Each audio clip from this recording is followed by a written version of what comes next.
A very, very, very good afternoon, everyone. Thank you so much for choosing this minute to be with us. This is the NSSF Financial Literacy Program, and again, I say a very, very good afternoon. And indeed, it's an afternoon. This is the hour of the month when we get together and get together back to school.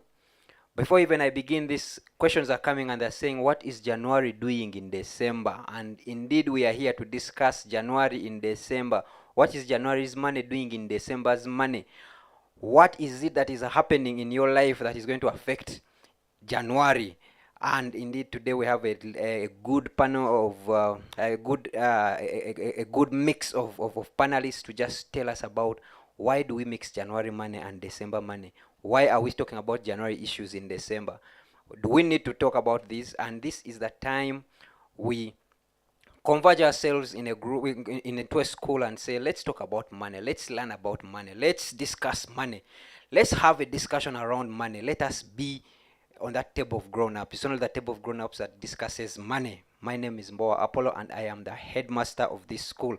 Proud to be always your headmaster, and lately a science teacher, so that I'm not left out by that salary raise. Welcome everyone. Thank you for joining us. We'll dive in right in and just start through this. So January, and if the back office team is kind enough to just relay my presentation as we prepare our panel of experts to come and address these issues. So we are in December and it is the festivities. We are going for our December Chivulu. Always December is a highlight month of the year. This is when we get our vouchers. This is when we get our 13th check. This is when we remember our relatives. This is when even some of our parents remember that we have children, or we remember that we have parents. This is when we get together, marry, and have fun, have life, celebrate each other. But it's also that month where our expenses go up, and today we'll discuss that. It's not my place to discuss. I'll leave it to the experts, but remember, every one of you is an expert in money. You have experience in money and you've been handling money, so these are just sharing their personal experiences. You are a bigger expert. Why do we do this? Again, as NSSF, you know our role is simple. Our role is to take money from you, keep it away from you, grow it while we keep it away from you, and then when we are eligible, we pay it back to you. But if we do this, and we are doing this very well, we are scoring, and this money gets to you and it does not help you, then we are not being of purpose to you. So the financial literacy program wants to reverse those statistics that people get their money and then lose their money within less than 2 years. We want to build a financially aware and empowered membership and national citizenry. When questions like, what is January doing in December? That is where we come in and say, let's talk about it financially, so that when you understand, you are financially aware. And then we also need to have our members. Each and every one of our members needs to have options. You are poor if you have a hefty sum of money at NSSF and you have no money elsewhere. You are poor. So we want you to have options. We want you to be confused with your options at 55. Which option do you want to start eating first? NSSF, your savings, your rentals, your farm. We want you to be confused. We want you to have those problems, and that is why we do this every time we have a chance and a platform to come to you. If the back office team is kind enough to go to the next slide. So we'll continue doing this, and we'll definitely be in your sitting rooms. We'll be everywhere, every chance we have in your life. But just to give you a small illustration, and if they are kind enough to just keep moving those slides, we'll get to that illustration. So there is the get part of money, and that get part is the responsibility, and I'm talking about the NSSF money here. To get the NSSF money, it's the responsibility of NSSF and your employer. You don't have any responsibility there. Your only responsibility is to show up at work and then get paid. When you get paid, we get money from you. We get 5% of your salary, and then we go to your employer. We go to your employer and get 10% from them. So for every 1 shilling we get from you, we get 2 shillings from the employer. And that responsibility is not yours. It is with NSSF. It is with the employer. And if your employer is not remitting, just let NSSF know. We will get that money. The keeping of the money at NSSF is NSSF's responsibility. We have had quite a number of discussions where we get into a group and then we are discussing on how NSSF should be keeping this money. That's your responsibility. Give the advice. But then the experts are seated at NSSF. 600 staff are looking at the 17 trillion, and that's their day-to-day job. What we are saying is just keep that money coming. Let's keep doing that. So for the 15% that comes to us every month from you diligently, we add interest to it. The keep and grow is NSSF's responsibility. And then we pay out money in 7 ways I think now. When you are of age, if you are 55, it's actually only at NSSF that the qualification for getting money is getting old. You get 55, you get money. You don't have to do anything else. All you have to do is wake up and you're 55, get your money. Your money, it's not NSSF money, it's your money. If you are 50 and you are not working, you can get your money from NSSF. If you are unable to work because of an illness, any illness, not headache, any illness, you can get your money. That's what we call the invalidity benefit. If you leave the country permanently, or you're an expatriate and you're going back to your home country, you will get your money. If you join the government, the police, the parliament as an MP, you will get money from NSSF. You will get your money from NSSF. So this payment part is also NSSF's responsibility. If you are eligible, it's our responsibility to make sure that you get paid. If you are 45 years and you have served for 10 years at NSSF, midterm access is yours. You can get your money. And in an unfortunate event, and this is the only event when you cannot get your money from NSSF, if you die prematurely, I will say prematurely because that is before 55, your survivors get their money, get your money. So, the get, up to this point, the get is the responsibility of the employer. The grow, the keep, responsibility of the NSSF and NSSF. The paying out, responsibility of NSSF. But the spending, where this money actually goes, that is your responsibility. That's entirely on you. So, your spend is usually inclined to the pattern you have had. If you have all the years while you are contributing at NSSF, you've been getting money and spending money, you have been a conduit of money, you are broke of money, you distribute money, money comes to you and nothing stays with you, your NSSF will follow the same pattern. You do not become different overnight. You are in charge of your money. Ladies and gentlemen, you are always in charge. Whether you want it or not, you are always in. Even if you choose not to be in charge, that's you taking charge and say, my being not in control is not being in charge. So ladies and gentlemen, the spend part, and this is the biggest responsibility, is on you. So up to this point, NSSF and your employer do the smallest roles. They have the easiest roles. You have the biggest. If the back office team here is, so this is what we see. We pay out about 70 billion on average monthly to NSSF members. In midterm access, by July 1st, we had paid out about 500 billion. Ladies and gentlemen, this is NSSF. This is money moving from NSSF to its owners, and we consistently ask ourselves, where is the money going? If the back office team is kind enough to go, we also see. Please go on. We also see. Just go on. We also see that 56% of our members seek financial advice from a relative, a household member. Now, you are getting your biggest check as NSSF, and you go to a relative. Ask them, I have my money, what do I do with it? That is why we see, and this is the final statistic which I want to share with you today. My panel is already chasing me from this microphone.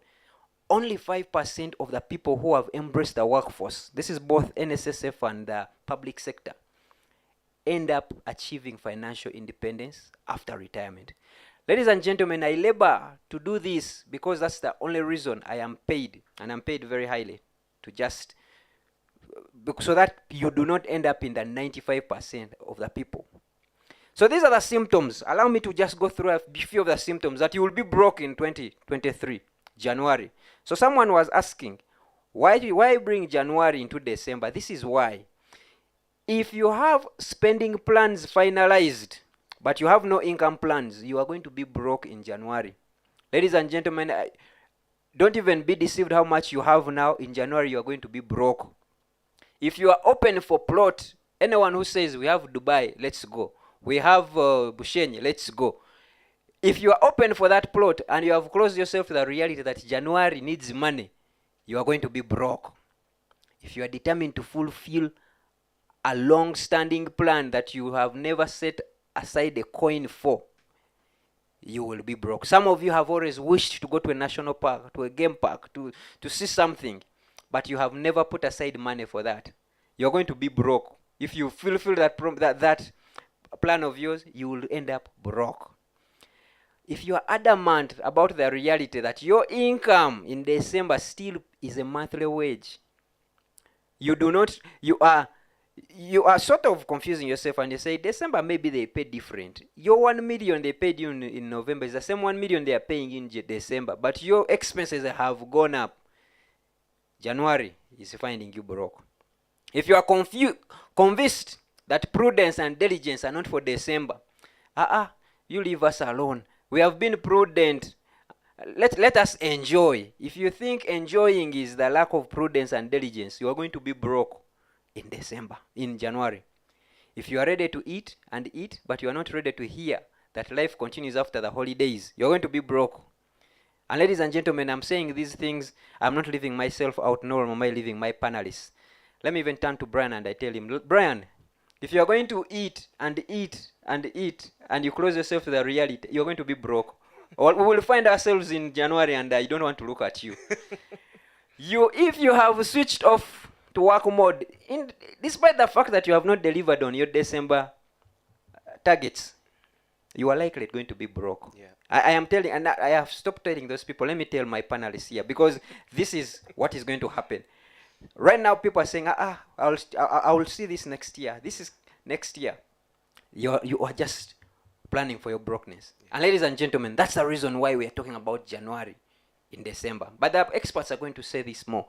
If the back office team is kind enough to continue. So, what is it that we want to do? One, please, I just want to leave you with this, just to give you a reminder that schools will open on the 6th of February. This is a fact. They will open. Just because Christmas, and by the way, Christmas is none of your birthdays. Just because there is Christmas doesn't mean that your obligation for school fees has to be extended. On the 6th of February, schools are opening and you need fees. You need scholastic materials, and the schooling of your children is not a privilege that you are giving them.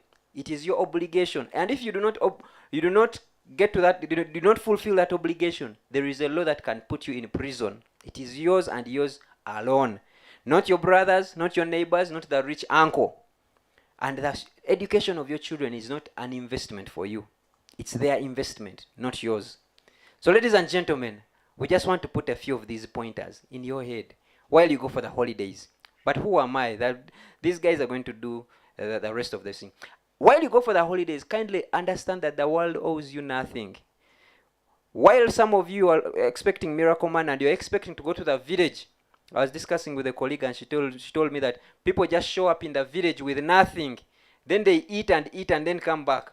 They feel like the world owes food to them. But the world owes you nothing. The government owes you nothing. It's your responsibility to plan your holiday. And finally, I think I'll just leave it at that. Just for full disclosure, these are not my words. It's a message I get from the back office team, Jackie and Mariah and Aisha. They're the ones who give me this. You are either growing up or you are growing old. Please don't just grow old. Every Christmas you celebrate, you grow old. But are you growing up? Are you going to do the same thing over and over again? You enjoy in December and then January it is a different story. Growing up and growing old are different. Allow me to use French. Okukaddiwa n'okukula.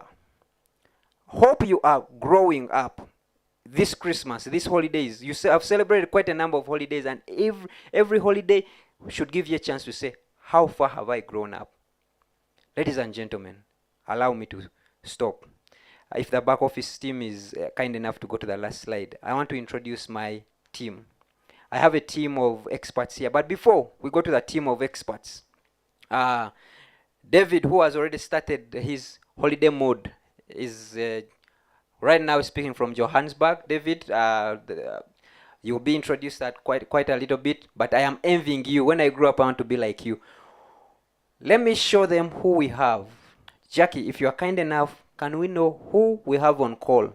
Are they male? Are they female? Are they old? Are they young? Are they growing up or growing old? So before we continue and I hand over to Brian Mulondo, who is already in the house here, looking sharp. Brian, you're looking sharp. You're looking, there's no worry in December. Looking January. I want to see you in January. I want to see you in January. The back office team, yes. What's your gender? Are you male? Are you female? Are you below 20? Are you between 20 to 30, 30 to 40, 40 to 50, above 50? Who are you? Please take off time, and we use the next 30 seconds, 30 seconds, 30 seconds to do this. 64%. In the next 10 seconds, we close this. We want to know who we are speaking to, and then we'll want to take one other interesting poll to just understand where we lie before I hand you over to this team. What are our results? Let's end that poll and see what the results are. Yes, I have a crew of very unkind gentlemen. They don't want to show me these things. They want me to look like I am January. Okay. 62% are male. Ladies, we are missing in action. Ladies, 38% are female. So this discussion of grown-ups, ladies, let's get into this conversation. We don't have anyone below 20. They are probably doing a vacation bash somewhere. Between 20 to 30, we have 32%. Between 30 to 40, we have 44%. That's usually our majority. That is the time when things get done. And between 40 to 50, we have 15%. We don't have anyone above 50. Do I? If you put anyone above 50. Yes, that is who you are, Brian. The people you're going to be talking to are exactly that. We have about 9% that are above 50. If we could be kind enough to go to the second poll, I want to just do these polls, all of them at once, and then hand over to this team of esteemed panelists. I'm quite excited because on this panel, it's not my job to introduce them, but on this panel we have a content provider, a content creator, we have a fiscal manager, we have an HR manager. I mean, put this together. These guys see your money, these guys give you the jobs, these guys create the content where you're going to spend your money on. And I think it's unfair for Brian to be here because you are the one who creates our money exits in December. Yes, our second poll question, and then I hand over to the person who creates our money exits, and then he can discuss with the person who pays us out and the person who hires us to be paid. Poll two, if you're kind enough. Are we set? That one is asking, are we set? Yes, we are set. Thank you. Your holiday plan. What are the main expenses for the holiday? And this is a multiple single choice. What are the main expenses? I think let's first end this poll at this point. We are going to modify it a bit because we would want to have this poll have multiple choices and we see the most popular expense. But I'll get back to you, Brian, and I'll share with you what the people spend on at most. So we'll have that in the next bit. From myself and the back office team, want to hand to you, and you take over this ship. Thank you so much. Thank you very much. If this was a physical event, this is the time I'd be telling you Obugalo. So I think the studio audience can give me Obugalo. Guys, just clap. Those who are here, just clap. Obugalo, so we can make it real. One day we shall have a physical event. Welcome. As usual, this is one of the best places to be. Actually, the best place to be as we wrap up the year. And just looking at the polls, I'm yet to see what you're going to spend on the holiday, if it also includes something I have created as the content creator. But my name is Brian Mulondo. For those who don't know, I have the privilege of hosting the best breakfast experience on radio, The Mighty Breakfast on 933 KFM together with Pfizer. I also have the privilege of producing the best shows in the city: Bump Love, Timeline, and of course, Ride with the Mulondos. I don't know if my panelists have watched that show. I will see. If you haven't watched the shows, I'll ask you one question. Ngotulabieko. But please type in the chat where are you watching from, and feel free to ask any question as we progress this. There, of course, lots of good reasons why people often feel down in January, whether you're an adult or a teen. But I think the Christmas period often produces a feeling of anticlimax. Either you have a great time or you didn't. So either of those, whatever is dragging you down, a few strategies will absolutely help you get through this. It is often called January, and there's a reason. This is probably the final session we are going to have on being the best in the new year. We cannot keep talking about this, right? My guest today, ladies and gentlemen, first online, joining us online, and he has already started his December enjoyments. And I think we share the same feelings, sir, that I am very jealous of him.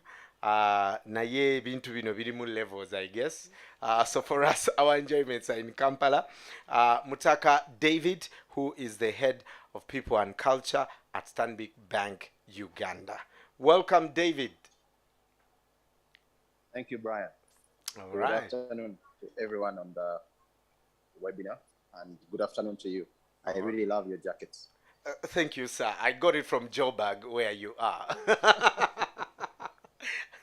Thank you so much for joining us, Dee. Also joining me is actually I went to school with her.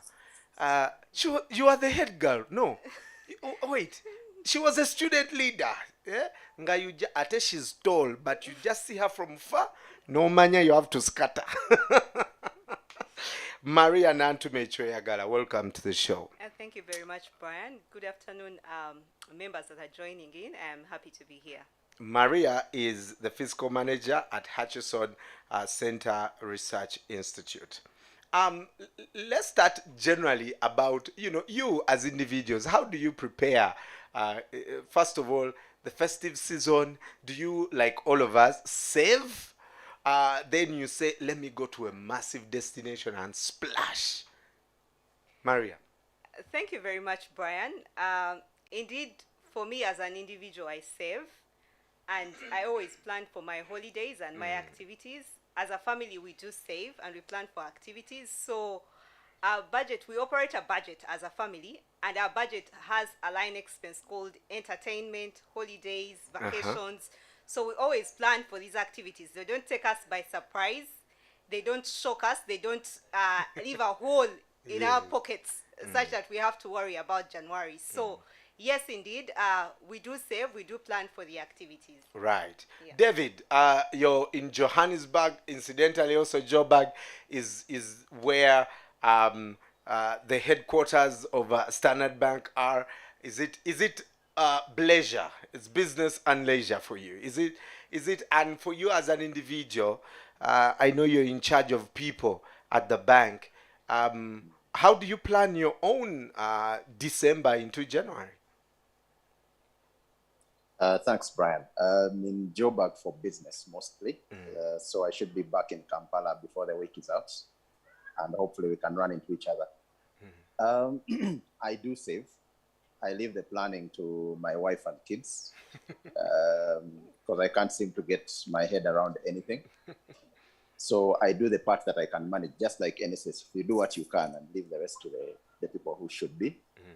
I try to make sure that part of that is pay for the things that will not forgive us, like the school fees, like the fixed costs that you spend on get that money out of the way and say, guys, this is all we have. Let us work within that. I think I find that takes away or maybe enforces the plans. Otherwise, plans have plans. Right. So I would say that would be my approach. Right. You're in charge of people at the bank. In your years of Yes. experience, what have you seen that, the things that we usually do as employees in December, heading into this festive season? I am aware, people even take out loans to just, hook their families up. Some of us, when we go to the village, they even say, "Abe Kampala batuse." So we have to show that we are in the building with to say baba way until sunset. What are some of those things that employees do during this time into January? I think the first thing that we employees do, and we probably are guilty of supporting, is that we pay them early so that they get their shopping done early. They get their plans off to an early start. They try to beat the rush, and hopefully get some discounts. What I've seen employees do, and I think even before I was the head of people, as you say, is that as bankers or even as the employed, you have pressure to, like you've said, to prove that you've got it together. You're almost accounting for your time away from home or away from the village. And that guilt sometimes can force you to say, you know what, I was not just eating mangoes where I was. Yeah. Let me show you what I was doing. And I think that pressure is what can misguide you and lead you. If you don't increase your financial literacy. And I think Apollo and the team at NSF have done a great job of just saying, wealth starts with education. If you're not aware, you're dead. You will go with a chiriwo and look, December starts, the parties start probably in November. And you as the content provider will know that every week there's something. Last weekend, I think there was blankets and someone. So if people find use for your money, and that's why even for me, I am not immune. So spending on the things I must spend on first forces me to say, look, you don't have money. And if you don't have money, the day comes and passes and you discover that the next day that you didn't die. But a number of employees, I think, speaking as one of them who has been an employee, is the temptation to spend on the things that are there and to prove to your family that you've been working hard the whole year. You've probably not been spending enough time with them. You've not visited your parents in the last 6 months or been to the village. So you try to compensate for it with cash that you don't have. Compensating it with cash that you do not have. That's a very important statement you have said. And it brings me to Mary. Companies, I think, will make those mistakes. We also want to reward our people in this time. We want to give them shopping vouchers, reward the best employees. Where do companies also mess up in this time? Thank you, Brian. I think just like David has said, this is 1 month in the year that the companies are so generous. They pay us in advance. Much as they say in your appointment letter that your salary will be paid in arrears by this date. In December, that rule doesn't hold.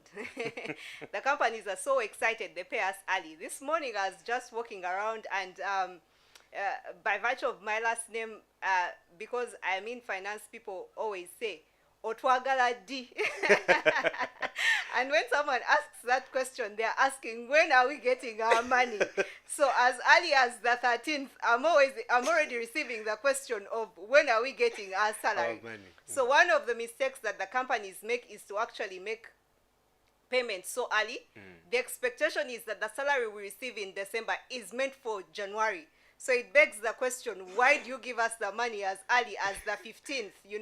There's something that was going around social media that if you work beyond this week, if by next week you're still working, then you should go back and study. It means the companies are closing up, most offices are closing up, and as they close up, most people have actually been paid, because if the payment officers are going on a break, that means everyone else has actually been paid and we are going home. So that's one of the mistakes that companies make. But companies do it in good faith because they are aware that this already is a month that everyone is happy to spend as much as they want to spend.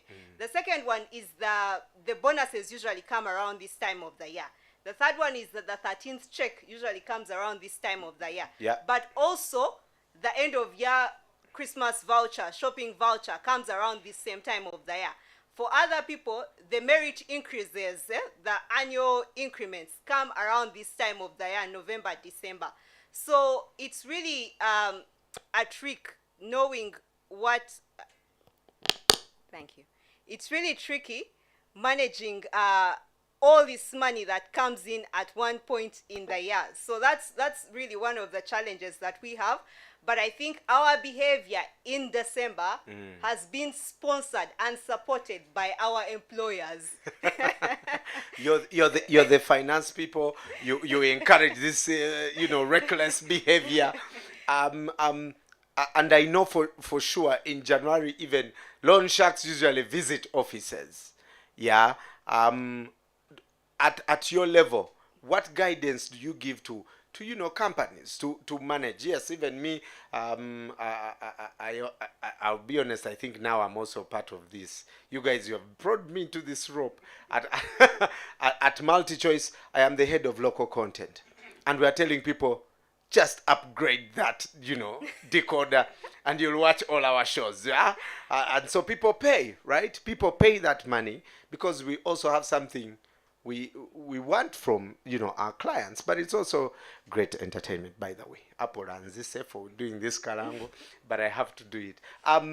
So for what advice do you give to leaders or even individuals where you say, okay, goodwill, we have to pay by the 15th, issue the 13th check. In fact, in some companies, the 13th check comes in November, so they pay you twice. By January 1st, there is more month than salary, right? What do you tell your employees? Do you even tell us when you are paying us that please, like National Water, please use this money sparingly?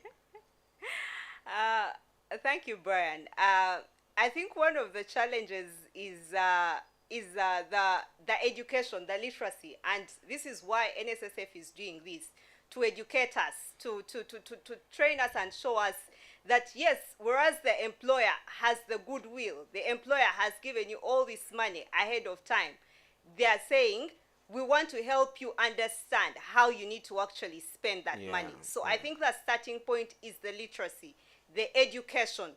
The employer has the goodwill. The employer desires that you do not go through the holiday season and you come out distressed and it doesn't feel like a holiday, it doesn't feel like a restful time. But whereas they are doing that, I think it is important to sensitize people, to educate people, to say, yes, all this is coming. Be mindful that there is another month, that this money that we are giving you, much as we are giving it to you on the 15th, it is meant for January. I walked around my office and I asked a couple of my colleagues, and they'll be shocked to hear me say this. I asked, what is your month of January like? This is a question I asked them. What is your month of January like financially? And one of my colleagues told me January is 60 days. So for me to hear someone say that January is 60 days, he says literally the month is 60 days because I go through the month like I have never earned any money because my money is spent up in December, and by the time January starts, I don't have any money. Another colleague says, it's so long and difficult to go through January because we get the salary for December so early that by the time January comes, we don't have anything left. Yet we have to think about the school fees, like Headmaster was sharing that beware, February 6th, the school term is starting. So whereas the school term is coming, we have spent the money in December. So there's January that is so dry and blue, and then comes the school fees season and the scholastic materials. So I think literacy, and which is what NSSF is doing, is an important thing for us to know. Right, David. Individuals get this money quickly. We spend it, like you said. There are so many events around town. You can't blame us for enjoyment. But what do you usually tell your people about January? Some of them even report. Actually, most people will get leave in December, say me, I take my annual leave in December and stay away from work, stay away from anything that takes money from them in January. What do you tell people, even HR practitioners on this call, on this webinar, to tell their people? I think the alert right now to say, someone, again, using the meme, said someone, there's no one has had to advise as, let's say, an Arsenal supporter. And they should add people going into January to that list. So advising people in such situations, it's like advising someone in love. It's almost, you've entered the hole. You're going to crash out on the other side. I think my advice is a couple of things. Like Apollo said, you're going to get money. And as you get money, the habits around, first keep it. Don't let it burn your pocket. Don't feel like you must spend. How do you keep it? Breathe in, count to 100. I don't know what other habits you need to build to say, at least let me see a couple of days out before I see what I must spend. Options to grow that, and hence, so just delay the spending. How can you delay the spending? Because I think, whereas you think the event last weekend was the best, the one for this weekend is probably even better, and the one on Christmas is actually the best. So I think finding habits that allow you to delay your spending would be, for me, one of the biggest opportunities. The other one is, like you said, I think Miriam said she saves. By the time now, December is coming, and the December salary and the January salary are the ones that are going to take you through your periods, you're already in trouble. So which partners do you have? NSSF takes, long-term money, but there are places like SACCOs. A few of us are in, investment clubs or groups. Where do you find places where you can save money that you can sort of say, oh, now this is what's happening for this? And thinking about, even as you think about January, because I think the January paying extends to February. Because even when the January salary comes, like you said, 6th Feb, headmasters are on your door. So you can almost have a full year of suffering. January is when you feel it the most, but it can be, it's a knock-on effect. And yet, just by changing one or two habits, because I think it is hard to just turn you can't just turn a car 360 or 180 degrees around. How do you start building in habits? Because look, I'm already in the hole. It is tough. So how do I just give myself time and space to say, look, they have paid me. I have 1 million shillings in the pocket now. I'm in Joburg and I'm looking at all these shops. Yeah. Even if I'm looking at all those shops, there's this pressure that, if I don't buy this shirt, tomorrow it won't be there. You become a 5-year-old all of a sudden. Just take a chance. Maybe tomorrow there'll be a better shirt. Add yourself a little time to just get out of that emotional high, I'd say that would be, for me, the biggest piece of work. Right. And then start to say, even though I can't change it now, my next December should be better. And I think that would be, for me, a more practical approach. I'm very impatient. I also like good things in life. So I am not going to fast. I have kids who are teenagers. They can beat me up. I'm not going to say Christmas has been suspended. So my parents are waiting, fuel prices are not going down. But I also think about some of the things that we think cannot go away. And I remember coming out of COVID, I remember 2020 at the end. Dr. Musenero came and said we can no longer travel. After we had been unlocked, and they said, no, wave 2, you can no longer travel. And we stayed in Kampala and people didn't die. Yeah. So even some of the things that you think are impossibilities to live without, how do you test? How do you find alternative ways of saying, guys, this is where we are at? Having conversations with your spouse on, your actual abilities or the money you have, because many times you don't want to talk about it because they'll ask you, what did you do with the rest of it? Maybe many of us have not been as prudent as as we should have been. So accountability now becomes a problem. And instead of accounting, you'd rather borrow and spend and find your own January waiting for you. I think kicking the can down the road always seems like a better option. Right. But it's also an opportunity to just come clean. Come clean. Maria, you want to add? Yes, I want to add something. Thank you very much, David. James Clear, in his book Atomic Habits, says that habits are compound interest of self-improvement. So for us to, some of us think that this is how I have been, this is what I have always done, this is how I know how to do it. But you can actually develop habits that will foster that self-improvement. You have got to be willing, you have got to walk the talk, you've got to want to change and not feel like every January is a problem for you. So I like what David shared about planning. It's very, very important for you to plan. And we are talking about December and then January. What happens? What is the linkage in between there? It is very important for us to plan for our finances. You list down your expenses, you list down your incomes and see, what do I actually spend my money on? If you do not have that financial plan, then your money is going to direct you and show you where to go. And that is what usually happens to us in December. I was fortunate enough to visit one of my parents over the weekend, and I had my list of things that I had planned to buy. But along the way, I went with someone else, one of my sisters, and along the way, one of the things that happened, then she started to remind me, oh, there is so and so, there is so and so, there is so and so. The list ended up growing much wider than what I had actually planned. And that's what usually happens to us in this December. The fact that we do not plan for these activities then draws us to a whole different level, a whole different platform.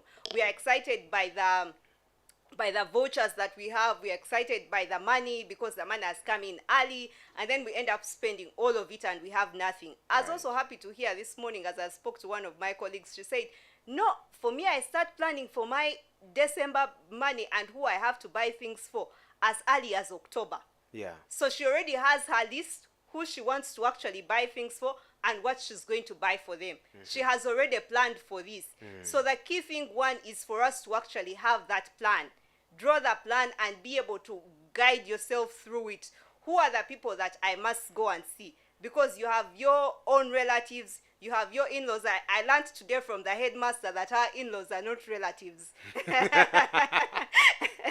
So when you're thinking about your relatives, according to him, the in-laws are not relatives. They are an important aspect. They are an important part of us.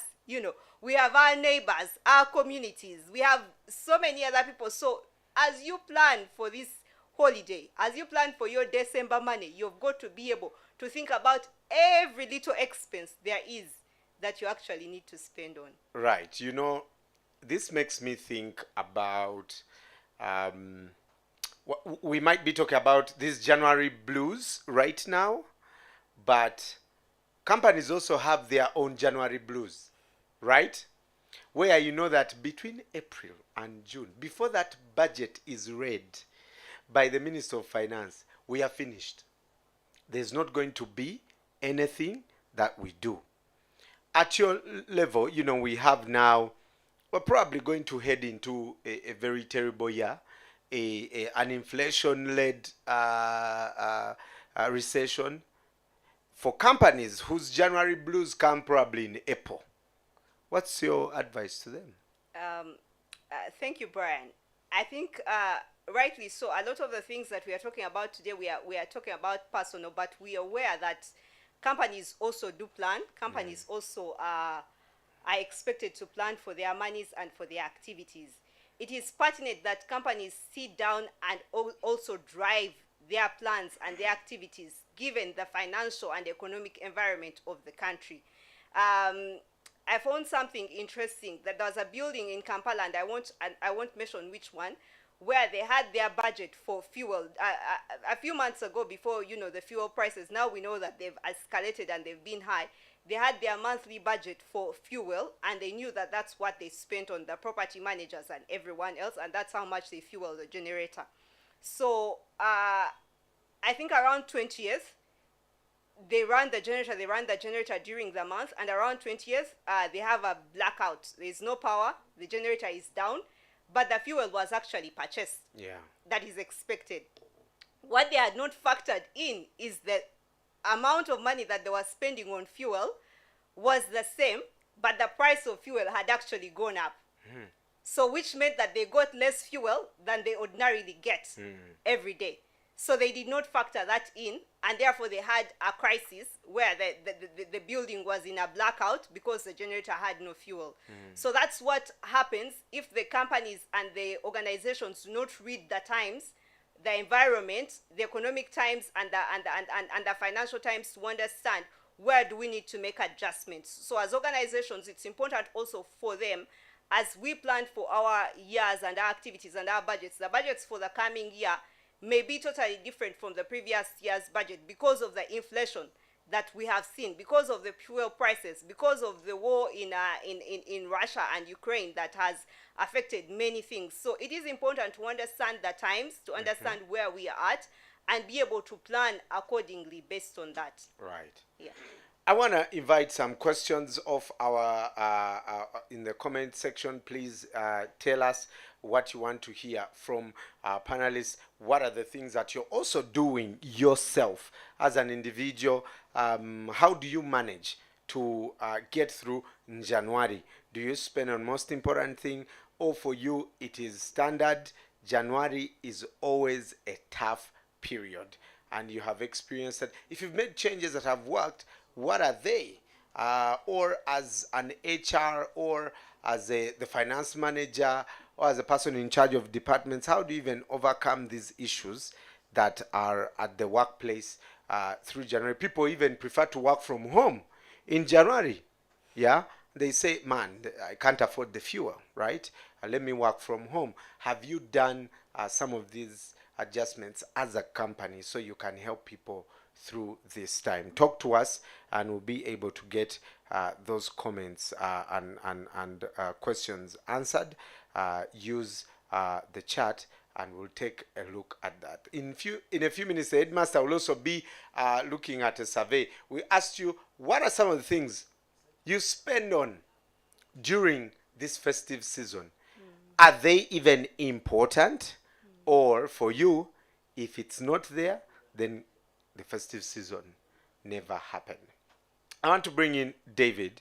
David, what do you think individuals, because January always happens, it has never changed. Individuals in companies, as employees, you earlier you talked about pretending not to spend. Are there things, for example, HRs can do for us, or even start with us, circles at company level, where we can keep our money and we say, Banang, in January, do this for me. All companies can advance people money during January. What are those things that we can do to pretend that even we are saving for this tough time? Yeah. Because there are also people who prosper in January. Yeah, we cannot be saying, suffering. Like some people prospered from COVID, right? They actually became, they say the millionaires in the world increased during COVID, while no one was literally at their official locations, office locations. So your take, David. Yeah, I think what you finished with is very, very important. I think the conversation is important because you're most likely to change your habits or behaviors at anniversary or key moments in your life. You're more perceptive to change. So, and that's why people do New Year's resolutions. When you have your birthday going forward, you say, I've put these things behind me. I think this should be one of those. If you're already here and you have problems, I hate to disappoint you, but your problems are going to continue. Now, that doesn't mean that your narrative can't change. So part of it is what are you aspiring for? What are some of the things that you spent money on that actually excite you, that you enjoy and love? Because then they give you goals to set yourself for. Say, maybe next year, this year we have eaten 5 kilos of meat that I couldn't afford. Next year I must afford them. I must be able to pay for them.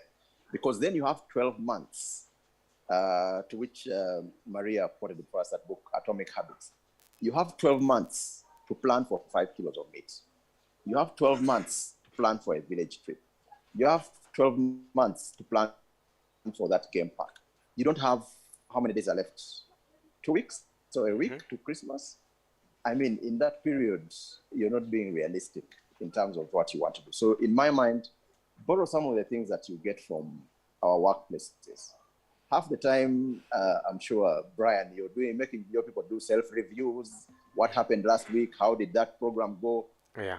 You do a lot of reviews of self says, how did we do? A lot of the time when we look at our budgets, we don't go back to say, how well did we do on a scale of 1 to 10? Maybe I'll rate myself a 5. Why? These are the 3 things.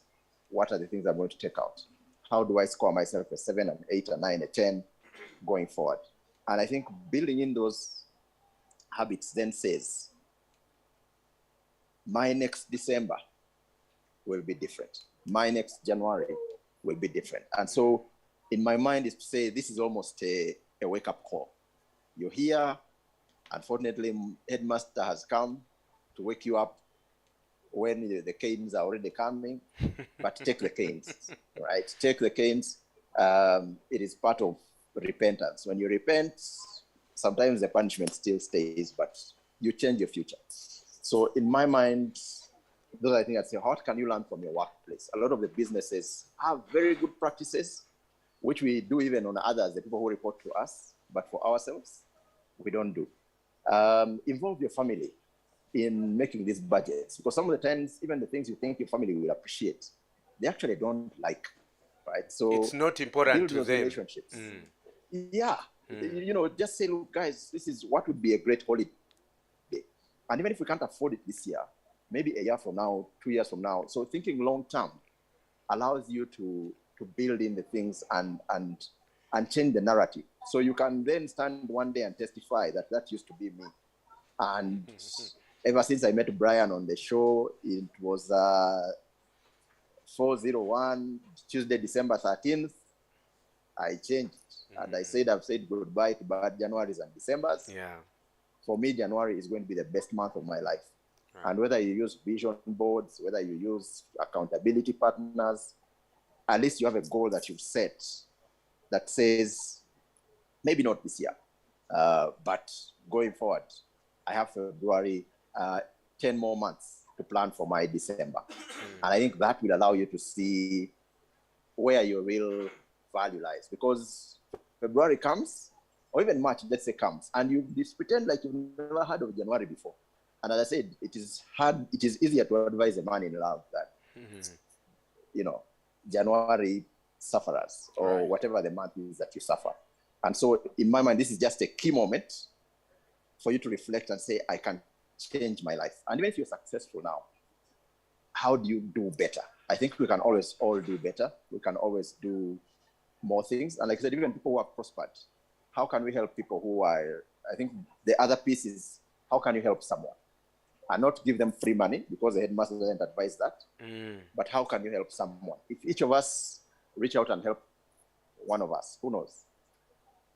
Right. I love that. Each one, for lack of better, each one reach one, right? Yeah, each one reach one. Point. Yeah, and that is why platforms like this are very important for us. So thank you, David. I want to hear from the headmaster. Give us some chiboko. What do we spend on that is probably not important? I hope the poll is giving us some honest numbers. Apple. Thank you, Brian, and you've been redeemed. I was enlisting you on the people who need disciplinary because you kept saying Apollo. This is Sir Headmaster Sir. Repeat that. Headmaster Sir. Thank you. Now you're getting there. And David, that goes for you too. It is Sir Headmaster Sir. For full disclosure, David gave me my first job Oh, but now he has to call me Sir Headmaster, sir. how things change. David, please repeat after me, Sir Headmaster, sir. Yes, as David gets Sir there. Headmaster, sir. Thank you, thank Yeah. you. Yes. Now that is where what they call growing up, and I hope that the many Christmases I have had can reflect that. Yes, thank you so much. One of the things I've learned so far is, I think this needs to go for the listeners there. They have onboarded it as part of the new excuses. Companies sponsor our expenditure. Yeah, so now people are going to start saying, in fact, I've been diligent. It's just this company that is paying me early. People, they overpay early. They overpay early and they pay us those things. So they're sort of like asking us. But thank you so much, Brian. Thank you so much, Maria. Thank you so much. Thank you so much, David. This is quite refreshing. Now there is a poll that we're attempting to do, but we felt we needed to change some bits of it. Now we're going to redo it, and this is just for the guidance of our panel here. The back office team, if they are now kind enough. Last time they just decided not to be kind to me, but some had also gone on holiday mode. We want to understand just a few questions, and as it comes in there, what are those things? What are your main expenses for the holidays? What are the main expenses for the holidays? I know some of you, about 150 of you had already answered it, but kindly let's re-answer this for the benefit of this team. What are your main expenses? I don't know if it's running. Kindly confirm if it's running. Yes, it is running. What are the main expenses for this holiday? What are you spending on? What are those things? And you can pick 1, 2, 3, or anything. But on the list there, we have food and beverages, we have transport to the village, parties, we have gifts, we have transport for Christmas activities, we have relatives and in-laws, we have concerts, we have Christmas lunch. What are those? What are your main expenses for this Christmas? Are you traveling to the village? Do you need transport? Are you taking a lift? Are you doing food at home? Are you doing Christmas lunch? What are those? What are the things that in your order of priority that are taking a lot of your money? And what are the sources of income that meet your holiday expenses? What sources of income? And in there we have the salary, we have Kameza. Kameza is really handy for not just the women but also the men lately, because women you have really musukiriza okufuna emisale mingi. Excuse me. We have vouchers from work. Yes, vouchers from work. In here I need to add vouchers from people who just want to celebrate us. I know David would want to celebrate me this Christmas. Please send a voucher. We don't, and then if we don't take gifts, but just send a voucher. It is okay. That one I can explain to HR. Savings. We have gifts. We have gifts from friends. I do not know. There is miracle money. What is it that works for you? My activities, my friends, my relatives will take care of my expenses. There is that plan. But for you, all you need to do is show up. You will have Christmas will be there. You don't have to spend anything, but your relatives spend everything on you. Kindly, let's stop that in the next. Have you stopped it? Let's just stop that and we understand what the results show. Share with us that. Yes, David, Brian, and Maria, this is what the people have said. The thing that takes most of their money in the holidays is food and beverages. We were being polite, so food and beer.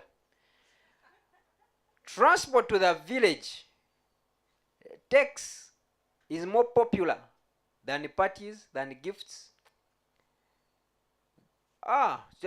This is in popularity. Let me go in order. So food is the most popular thing that everyone most people spend on. This is the most popular. Relatives and in-laws. Gifts to relatives and in-laws is the second most. Christmas lunch. No, before Christmas lunch we have transport to the village. Transport to the village is also taking a very huge spend on our burden. And then we have the Christmas lunch coming in there. From Christmas lunch, we have parties. No, we have gifts, then the parties, then home renovations. home renovations coming, and then concerts. Brian, I hope you are not having any concert this year because people are saying we shall spend less. We shall spend less. I think they are postponing this for New Year's, eh? There is that bit. What are the sources of income? 80. The popularity at 88% is salary. So our salary, meaning we can, if our salaries are this big, that means we have the ability of actually having the same life we are having in December, from January to December, because our salaries are supporting most of these activities. I don't know how, I don't know who stretches this up, but it is sort of for most of us. Savings, there's a huge number of people also who save towards Christmas. Vouchers from work, thank you people who are giving vouchers. I'm not saying anything, I can't be a beggar here, but I'm just reminding in case NSSF is hearing. Vouchers from work, also as we are waiting, I'm not saying anything, but you have heard the question. Vouchers from work, that is the next bit. Miracle money. Miracle money comes in number 4. Wow. Yes. There is a miracle money comes up. Eh? People spend by faith. You know, you can spend money you don't have with anticipation of a miracle. Sponsored. Yeah. And then we have gifts from friends. There's another group there that says about 1% that they don't know.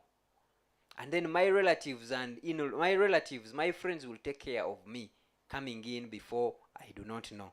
So that is where we lie. That's the people who are we missed loans, of course. Our apologies. There's also loans, but I think maybe when another time we'll do. So Brian, Yeah. that is what we look like this December, going into January. Maria, that's what we look like. Now we are looking at you. I'm looking at Maria and David in a different light. They are part of the conspiracy that has sponsored spending. And then Brian is, of course, clapping because he's on the other side that, yes, upgrade this December. Thank you so much, Brian. Over to you. Thank you very much, Mr. Headmaster. So I want to quickly go through some of the comments. Betty Mwebas are saying, functions are also very many around this period, Vanag. Yet you are required to contribute in the name of building social capital. But we don't miss any event. You call it networking. The Davids, human capital development. That's what they call it. Kenneth Wepondi is saying, I find it hard to put aside some money. My net pay is 1.5 million. I have a spouse who lost her job during COVID. My job comes with no allowances. I find myself struggle to make ends meet. So I think maybe the fiscal manager can help us break down that 1.5 with a dependent. Yeah, you can help us do that. And the same Opondi asks, how can I manage my finances vis-a-vis these tiny monies, right? Albert Otim, I used to hustle with January, you guys, until I started planning for the festive season expenses in January. Since then, I don't want to use December salary for festive season spending. Nice. Hassan Courage, you're asking, how can we best plan for financial emergencies, especially in this period? Maria, let's start with you. Thank you very much, Brian. I'll start with the person who said that they earn 1.5. They have a take home of 1.5 million, and they're wondering. They find it very difficult to save. Saving is a culture, and it is a habit that we actually build and grow. Saving is not about how much; it's actually about consistency. If you are able to put aside an amount, an agreed amount every month, and do it consistently, you will be amazed at how much you can put aside. And for you to save, you need to be able to allow yourself to save before you spend, because you'll be able to live on what is left after saving. So I would like to encourage, I've forgotten the person, but I've forgotten the name, but I'd like to encourage Kenneth that one, you've got to decide that you can actually save and decide on an amount, however small it is, that you can actually put aside every month, and be consistent with that amount, you will be able to live within the amount that you actually have left after you've decided to put that amount aside. And a certain figure can be about 10%, because when you're planning for your money, I started with saying we need to be able to plan for our resources.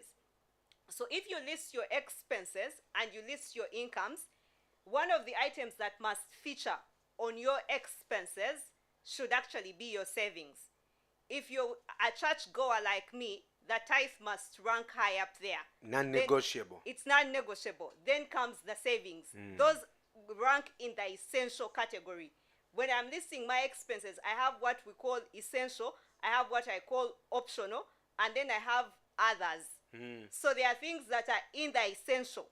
If you have to pay school fees is in the essential. Yeah. You have no way around it. If you're renting, rent is in the essential. Otherwise, the landlord will come and throw you out. So once you choose in your mind and you decide that I must put aside at least 10% of my money every month with a goal in mind, and the goal could be for holiday expenses in December, and you start to put this money aside, you'll actually be surprised at how much it will be. I was interacting with a colleague of mine that mentioned that she puts aside a certain amount of money every month towards shopping for her children's clothes every December. The children have grown, and now they spend less. So they find themselves with a lot of excess money that has actually been saved towards that same goal without strain. So there is intentionality, there is purpose in doing that. So it's never about how much, it's about the consistency with which you do it. Consistency. Yes. Yeah. I recently I also went on like my annual leave. I was blessed to go to Joburg, and I've shopped clothes for my children until 2024. Teri kuddamu gula lugoyi. But I've been saving that money for 1 year. So you're very right about that. I recently shared on my show that I've even already bought Christmas gifts for my kids. How? At the beginning, I told them, whoever performs better than this, you get this gift. Hey. So of course, I thought things were for joking, and in the first time they brought a good report. So I woke up, I said, hey, banabana very determined. So by 1st November, right? Hey, there's a popular supermarket here which was closing, and it gave us so many discounts, right? So I went and bought.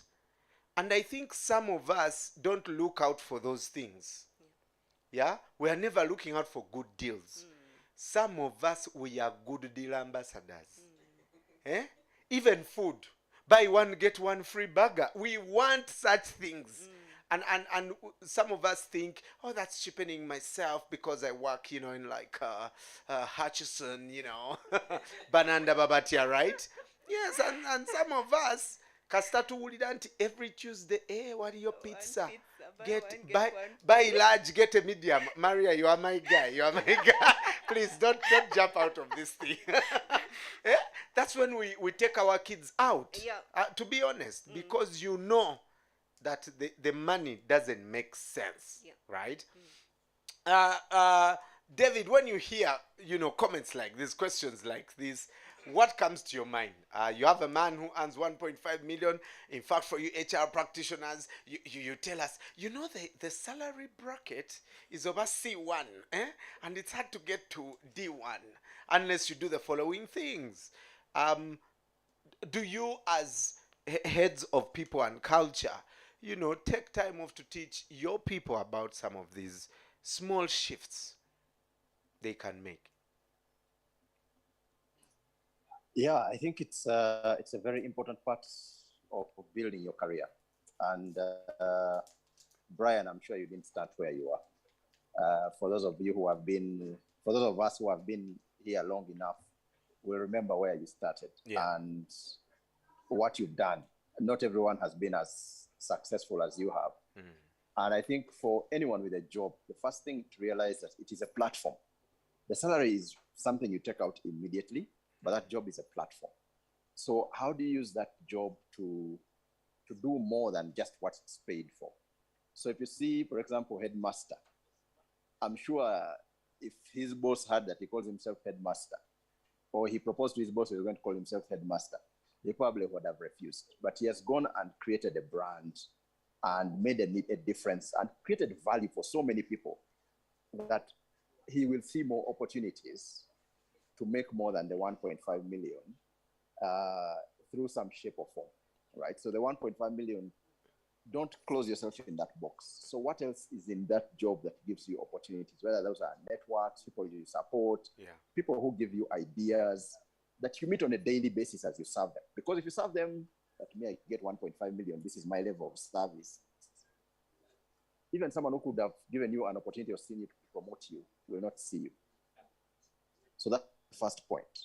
The second I want to make and re-emphasize from what we started with, that this is just a reflection point of where your scorecard is. Your tomorrow can be better than your today. I think Mariah, who goes to church, will know that song. So it is about your tomorrow. Your today is this scorecard. You can't deny it, accept it, take it in. I think the courage and maturity to say, this is how I have done, and I want different tomorrow, allows you to project forward and say what's possible, and hence what habits must I build in, which partners do I need, who must I work with, who must I not work with. I also want to talk about networking, because sometimes we just spray and pray. I give money to everyone and hope that they come back to me. That is a very, I don't know what the words to use. It's a hopeless strategy, right? So if I know that Brian is someone I want to connect with, do we share the same values? Do I see opportunities of value creation and, partnering? Then I need to sort of say selectively, where must I invest? And investing doesn't mean, in terms of my contributions, in terms of my time, in terms of caring, in terms of just saying, this is why, and maybe not even in the short term, because it seems like my contribution is that. So that my contribution can be on top of everything else I'm doing, to say I care about Brian's aspirations. And as a result, I'll be part of his network. And I'll continue to nurture that relationship. So I'd say if you look at the 10 people that you sort of want to network with and say on a scale of 1 to 10, where is this relationship? Again, I like the scale of 1 to 10. It's a simple one.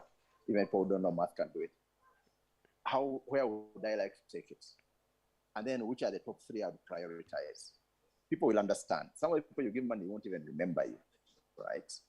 So being comfortable in your own skin, to say this is a journey I'm on, is really, really important. Because sometimes you're trying to impress people who really don't care about you,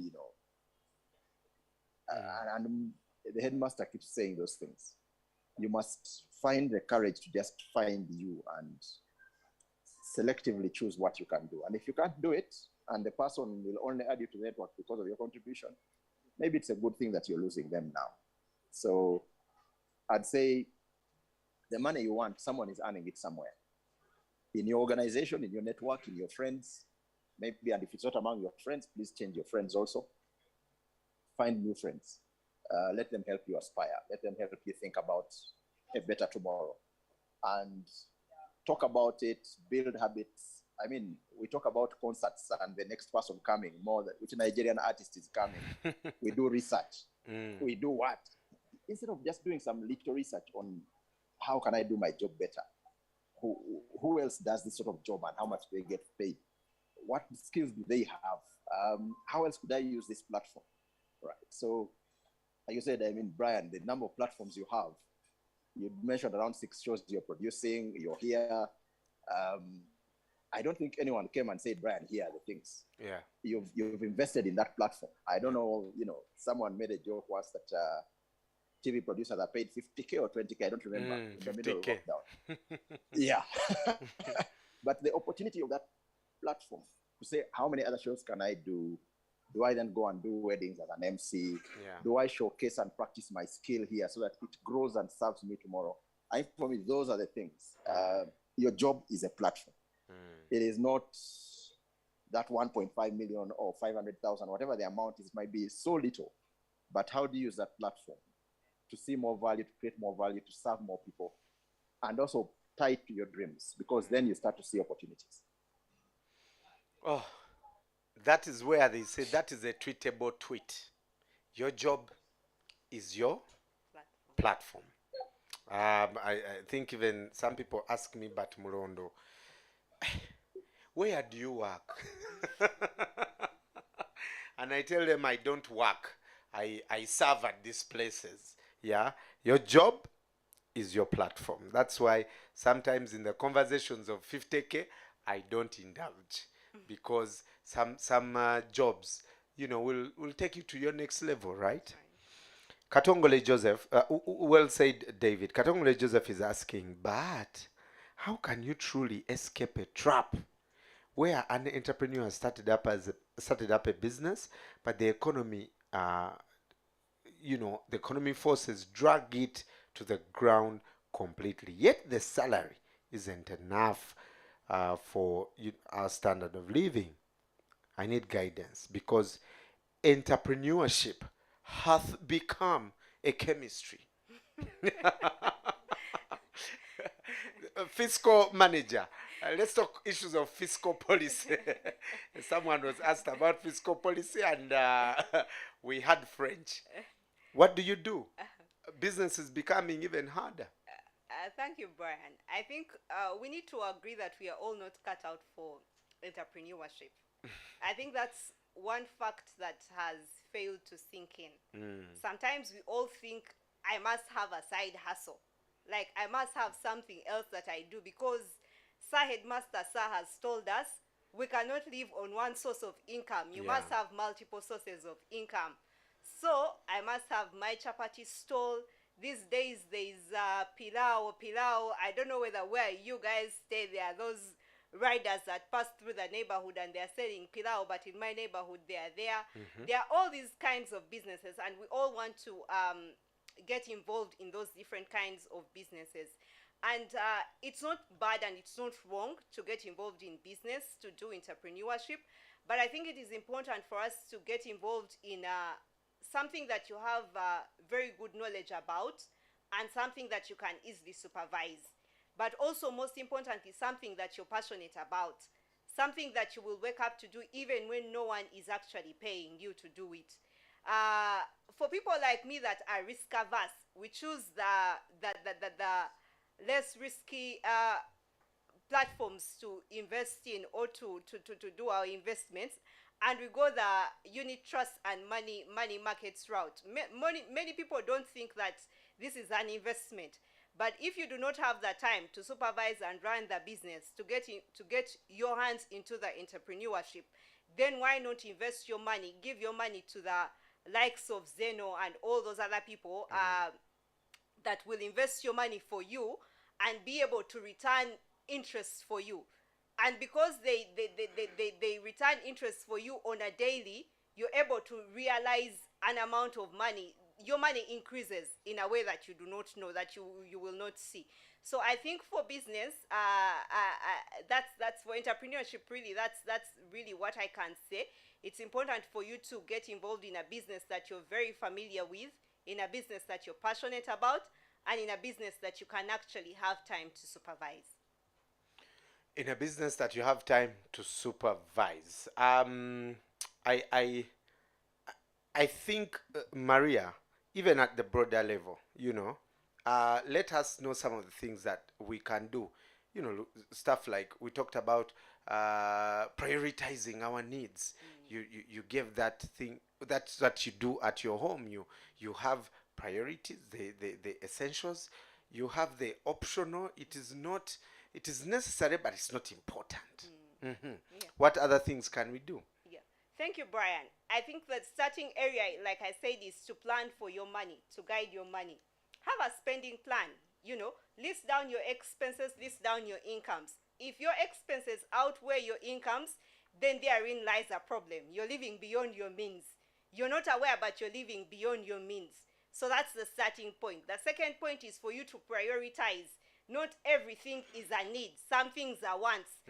David alluded to delayed gratification. Like if you delay a day or two about something that you thought you really need, then you actually don't need it, you know. I found someone say, I really need this shoe. And my question is, do you need the shoe or do you want the shoe? The two things are different. How do you separate the want and the need? The need should be something that you cannot do without. If you can put on another pair of shoes and go for that same function, then it turns out to be a want. It actually is not a need. If you have shoes in your closet that you have not worn for the last 3 months, then you have spent money on wants and not needs. Eh. So you need to go back and look through your closet, your clothes, your shoes, your handbags for ladies, your children's toys. I know someone who's always buying children's toys. Every time they go out with the children, they have to buy something. Or if they are going away for a sleepover, they actually buy children toys to make them feel like mommy is going away, but it is okay. And all more pressure. Yeah, the kids must go to the sleepover with something new. So that's how you assess pressure. if you're actually spending money on wants or needs. So if you're buying things that you will use only once and do not use them for the next 3 months, then those are wants. They are not actually needs. For me, I have a countable number of pair of shoes in the house, and you know, so it's important for you to assess and be able to tell which are my wants, which are actually my needs. And that way you're able to guide and direct.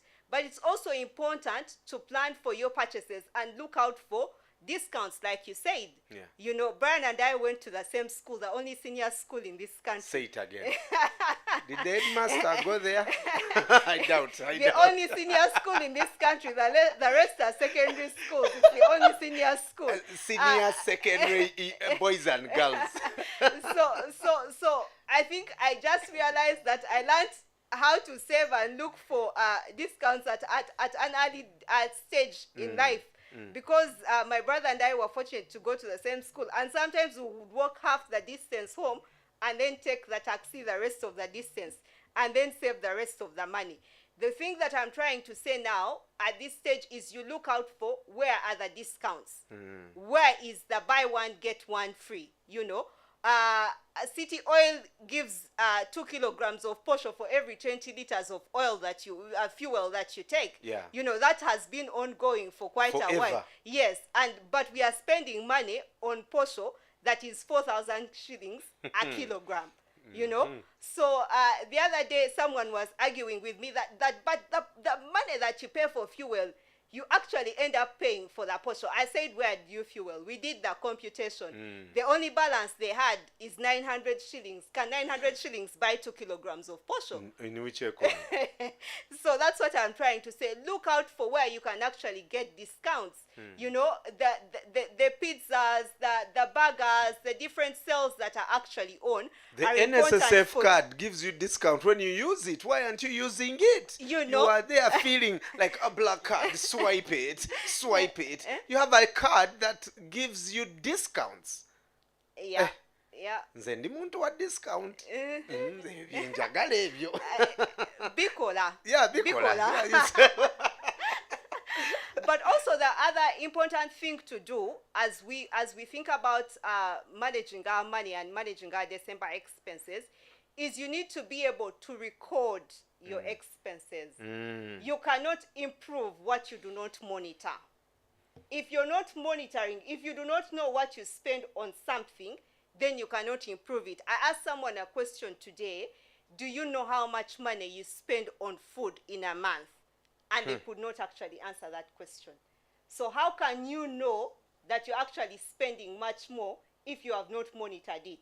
So it is very important for you to take a record. Once you take a record, if you started with the planning, the listing of the incomes and the expenses, then you can go back and see how am I actually doing alongside this. If you do not do that, then you're not able to improve that. You're not able to know where can I actually improve, what can I do differently. The other important thing that I always tell people, and people think that if you're, counting every coin, looking at this line and this line expense, then you're not going to be generous, you're going to be very frugal, you're going to keep all your money to yourself. That's not true. I actually encourage people to be very generous, to be able to give, to plan for the so-called black tax that people call it. I don't Yeah. actually agree with the term black tax because I believe in generosity and giving. But you need to be able to plan for that which you're going to give, for that Yeah. which you're going to share with the rest of the people.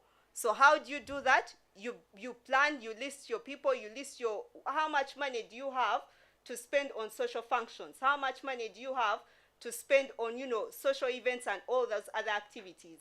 Mark Batterson, in his book Double Blessing, says that God blesses you to raise your standard of giving and not just your standard of living. So it is important for you to actually give, to share what you have with others. Thank you. This is good stuff. David, let me bring you in. I don't know if you went to a senior school, but but anything you want to add on top of what Maria has said? No, I think Maria has said very many great things. And one of the things that I pick up is Maria reads. So please, if you're on the line, read something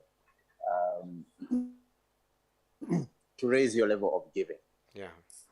And I think Musomesa taught us that those habits, your wealth is 95% habits. So where you are now is a reflection of your level of habits, where your habits are. And if you improved each of those by 2 to 5%, you'd never know what, we minimize small things, but there's power in compounding. Someone said compound interest is the eighth wonder of the world. So how do you not minimize small changes in your life, because that will compound? The second piece is think over the long term. And I think why habits are important. You spoke about buying gifts for kids every time. In my past life, I used to buy gifts for my kids and they throw them away after one day. And a lot of the time I was buying things out of guilt.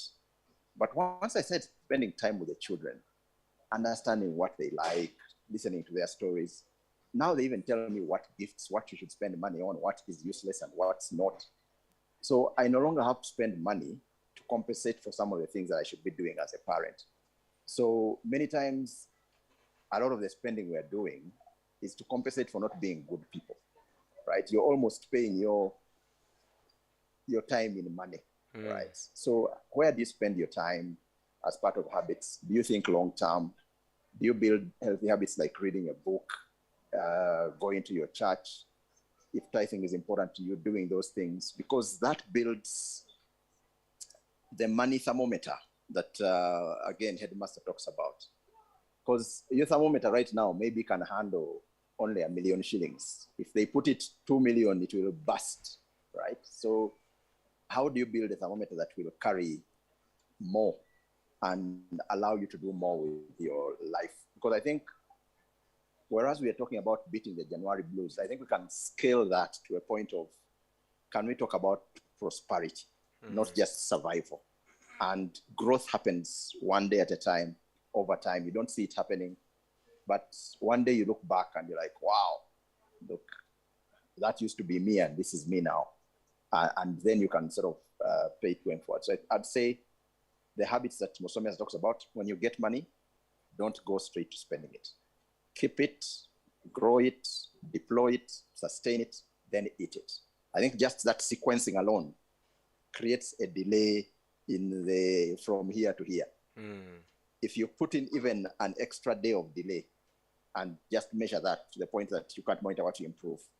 From the point I got money, I used to take 1 day to spend, now I take 2 days. What has that given me? I used to, just keep, grow, deploy, sustain, eat.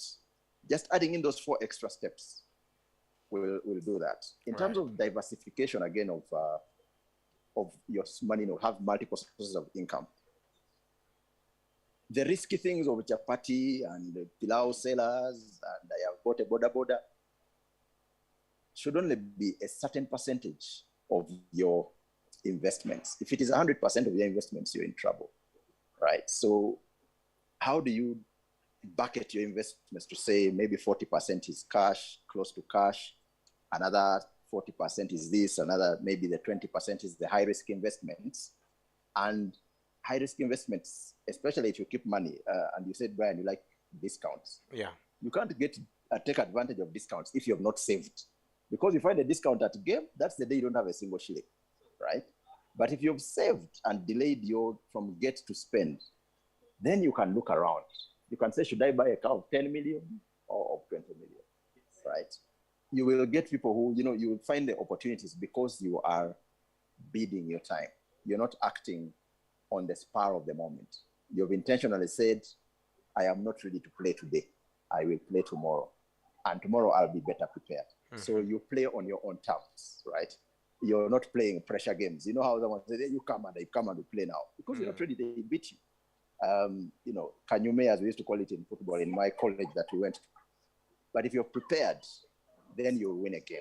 And life is a very important game. We only live once. So how do we spend more time, more deliberately around this one life we have on the things that matter? That will be my summary remarks. Thank you very much, David. You guys, you're dropping wisdom. Yeah? And FYI for our people who are online, these are not motivational speakers. Because sometimes you tell us our motivational speakers, I started with a feather. You've seen the quality.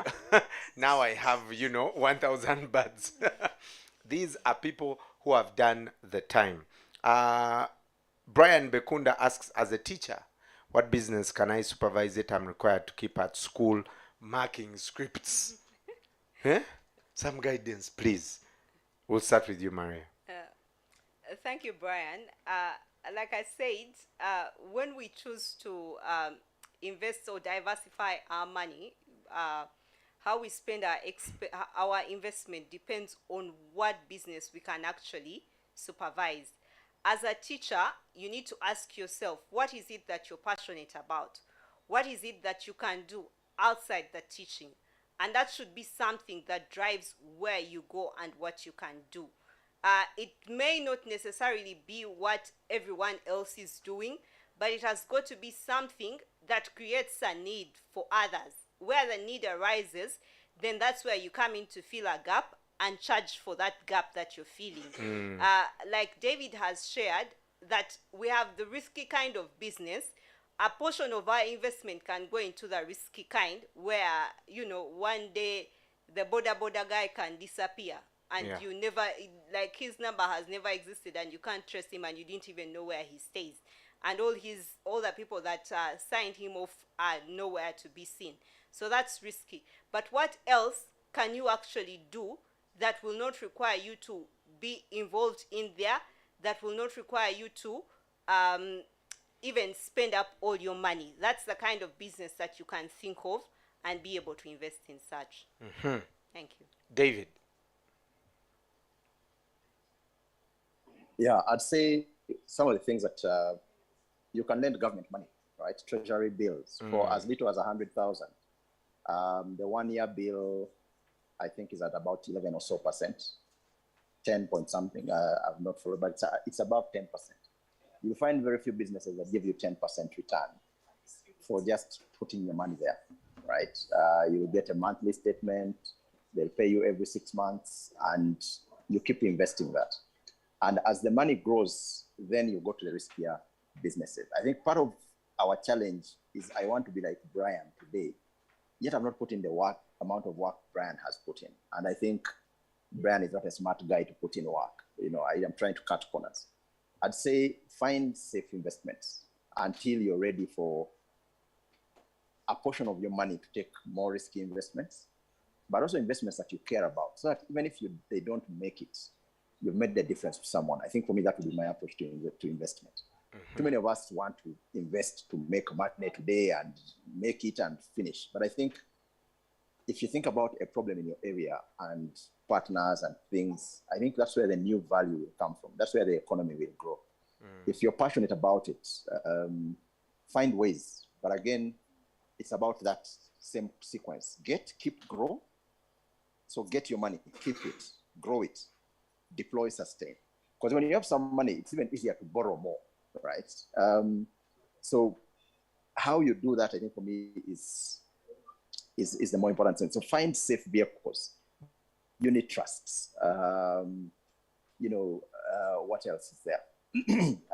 If you have a lump sum of money, maybe even bonds. They're at about 17% for a 3-year bond. I think some of them are 20%.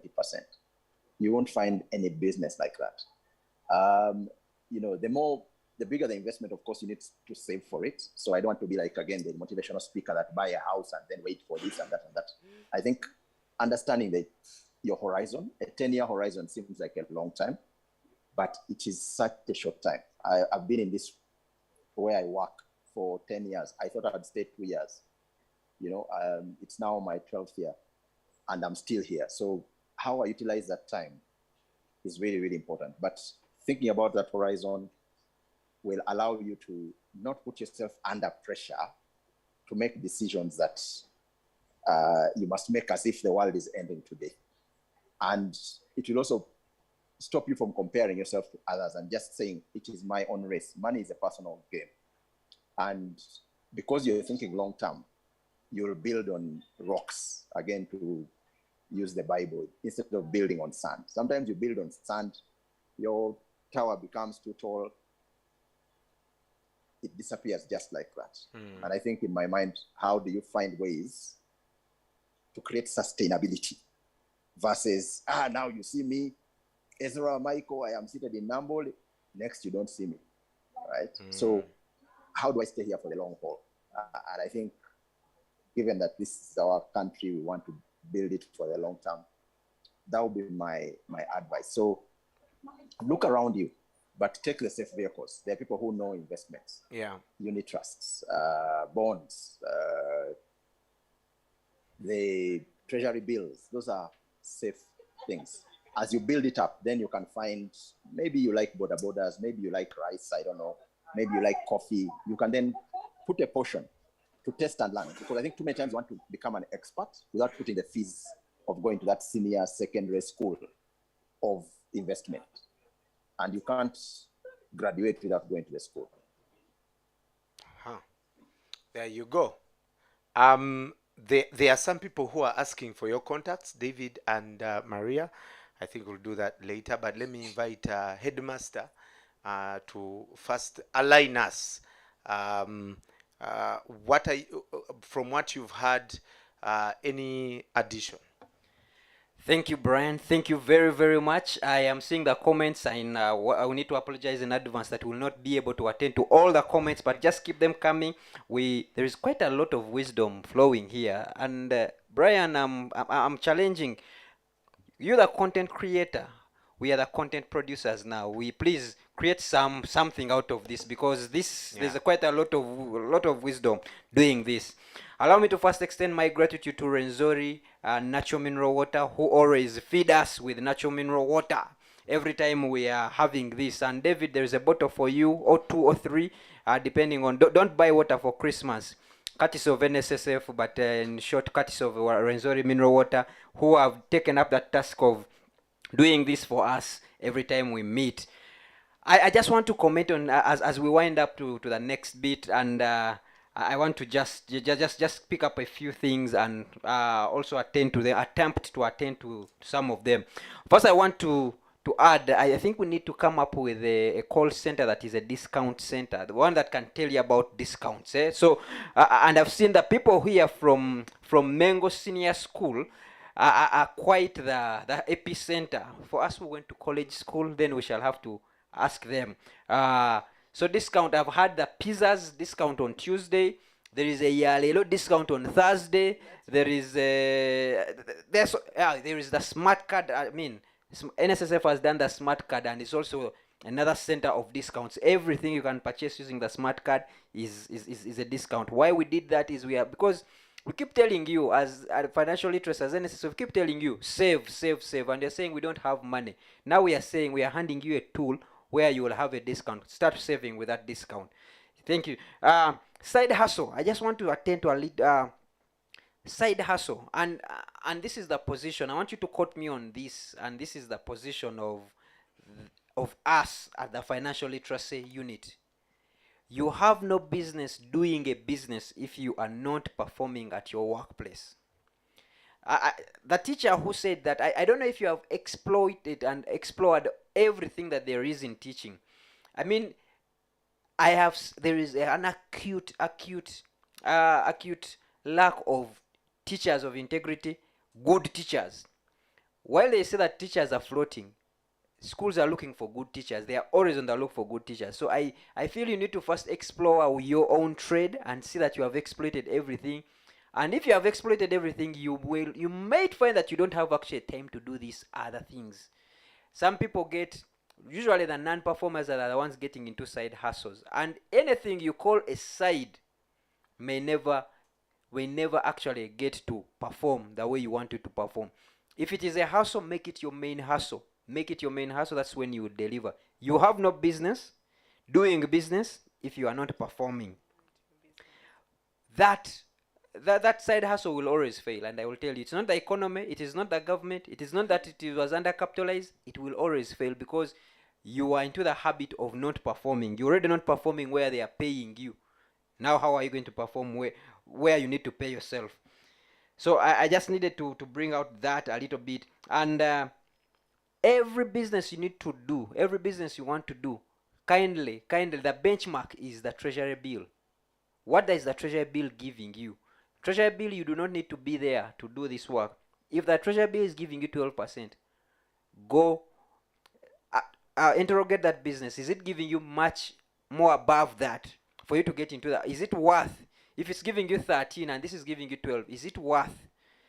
I got this advice from Japheth of Innovation Village, and it's one of the best advice I've gotten through on the conferences I've seen.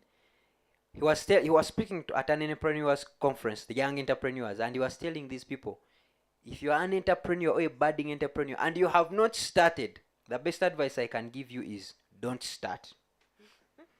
So I want to say the same thing, because entrepreneurship is a whole different ball game. It is not where you're going to put money and it's coming out tomorrow immediately. Businesses need to be given 7 years at least for you to see the first profit. So whichever business gives you the profit in the first month, praise God for it. But that is a business that's not a business that will last. Businesses go for 7 years when they haven't posted a profit. So are you ready to go through that? Check yourself. Value. As this platform, we have always talked about value. What is the value you bring on table? What are you bringing on table? While we are talking about people who are your peers, your age mates, your course mates, your same graduates who are getting 3 times what you are getting, what is it that they are doing? For you are talking about the money is not enough. The money cannot be enough because you are not producing enough value. We always say here that you are overpaid, because what they are paying is even over and above what you are supposed to receive. What's the value? What value do you bring at work? The network, what value do they bring to you? And what do you bring to them? And this is personal. Ladies and gentlemen, I always want to say that whatever we are doing here, the responsibility goes back to you. It is personal. When your children are asking you that, hey, you worked with Uncle Brian, you even went to school the same, but Uncle Brian is flying. For you have never even taken a taxi, an Uber. They will be asking those questions, and you will probably get what we call at that point, entondo. Why are my children saying these things? But they are actually asking, they are wondering, why is it that 2 people got the same exposure, you turned out differently? It's your habits, and it's personal. We don't say all this so that we can suffocate you into a box. We actually say this so that you can have a life. You live once. You live only once. I think that YOLO thing. But how do you live it? How do you live that once? You need to live. I like what David says. Get the money. Keep the money. Grow the money. Sustain the money, and then eat the money. Ladies and gentlemen, it's a beautiful thing, eating money. Most of us are just going from getting to eating. You will never enjoy that money. You're actually eating it at the corner, and you are wondering, wow, tomorrow. Okay, let me eat. You even intoxicate yourself. You say, let me drink, so that tomorrow will take care of itself. You have to drink it under the, you have to eat that money under the influence. But if you obey the laws of the natural laws of money, get it, keep it, grow it, sustain it, I mean, no one is going to blame. And I have had one of my panelists say this in one of these. No one will blame Sudil when he throws a 1 billion shillings wedding for the daughter. He's eating money. He has, there is a lot where the billion shillings came from. It came from $1 billion.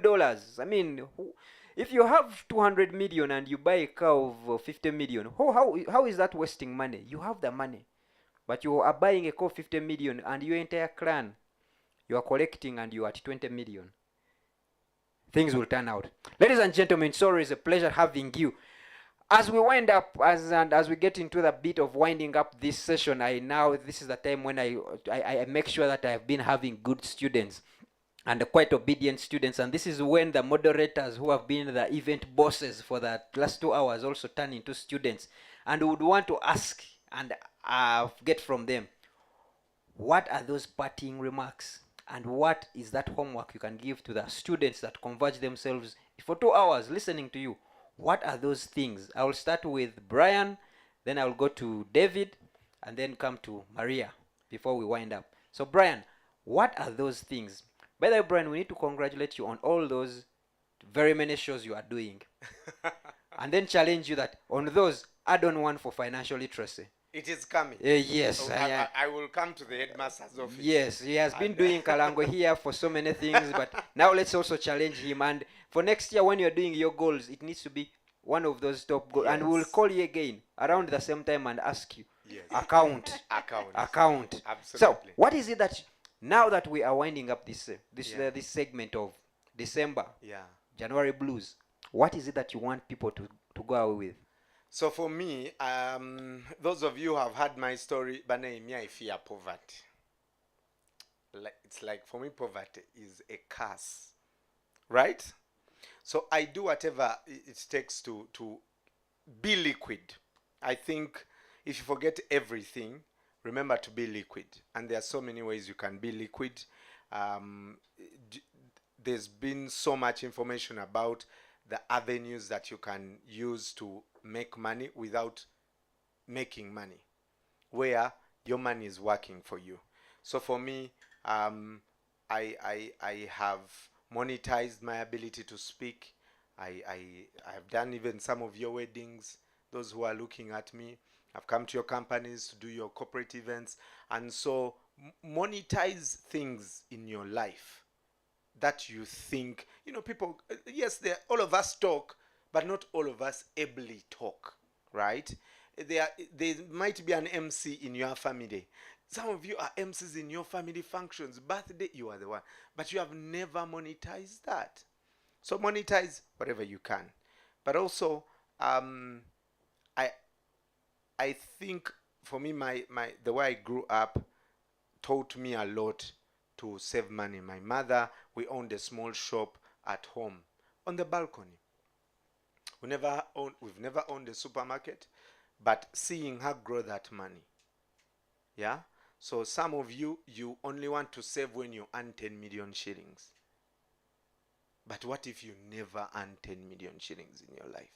So that 1.5, save your 10K, right? Start saving. And January will be one of those things. The other thing, finally, that I always do, I buy bulk stuff, so that January doesn't catch me unaware. In January, my kids should still eat chips. My kids should still eat rice. My kids should still eat spaghetti. So what do? I go to Chikubo and I buy 50 kgs and I put at home. So while people are saying, Simanya what? For us, we are enjoying life. Enjoying, because you bulk purchase. Some of these things, and sometimes at discount. Very huge discounts. Mr. Discount Center. Very huge discounts. Yeah. So please take care of these. Look out for these things, because as you grow up, also some things no longer. It doesn't matter where you eat, as long as you've eaten. when you the more so the older I've gotten, like some things don't really matter. My kids are my priority now. Do I pay school fees? Great. Do they have a good education? Great. Those are things that I'm ticking off, right? And like Maria said, prioritize your needs, then act accordingly. Thank you so much, Brian. Thank you so much. Quite monetize. I think I'm taking one thing. Monetize your speaking abilities. Ladies and gentlemen, my relatives, where we have been doing birthday parties and I was the free. MC. I am not available. Brian tells me monetize. Now I am looking at those weekends and I am seeing that cash flow. I am, ladies and gentlemen. Can I be your Headmaster, manager? can I tell you how I started hosting events? Yes, sir.